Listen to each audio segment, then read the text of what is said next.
जिंदगी में अगर आप कामयाब होना चाहते हो तो आपको अपना फोकस अपने गोल्स पर रखने की बजाय प्रोसेस पर रखना होगा। रिजल्ट्स के बारे में सोचने की बजाय, रिजल्ट्स को इंप्रूव करने का सोचने की बजाय प्रोसेस को इंप्रूव करने के बारे में सोचना होगा।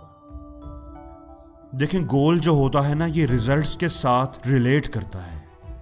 अगर आपने अपना वजन कम करना है तो आपका गोल है कि मेरा वजन 75 kg या 60 kg होना चाहिए। ये आपका गोल है और यही आपको रिजल्ट भी चाहिए। गोल अहम है, गोल सेट करना अहम है, लेकिन क्या खाली गोल सेट करने से आपका वजन कम हो जाएगा? नहीं होगा।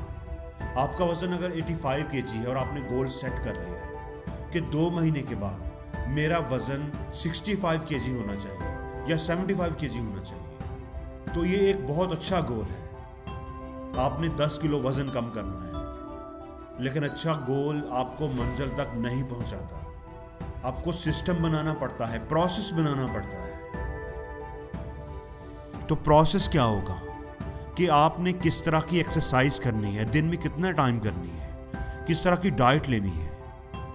हमेशा याद रखें कि आपका प्रोसेस ही आपको आपके गोल तक लेकर जाएगा।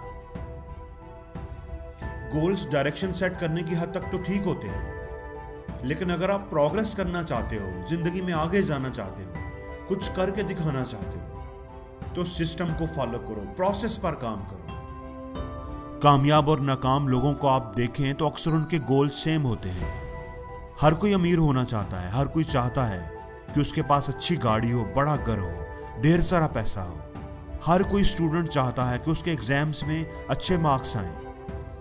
हर कोई जिंदगी में कामयाब होना चाहता है, लेकिन हर कोई हो नहीं पाता, क्योंकि कामयाब वही होता है जो सिस्टम को फॉलो करता है, जो प्रोसेस पर काम करता है, जो कंटिन्यूस स्मॉल इंप्रूवमेंट करता जाता है, जो मुश्किल मिजाजी से अपने आप को बेहतर बनाते हुए काम करता जाता है। वो एक दिन अपने गोल्स को भी अचीव कर ही लेता है। इसलिए दोस्तों, गोल सेट करके कंटिन्यूस इंप्रूवमेंट करने वाला ही विनर होगा, और जो गोल सेट करके कुछ भी नहीं करेगा तो खाली गोल सेट करने से कामयाबी नहीं मिलती, वो लूजर ही होगा।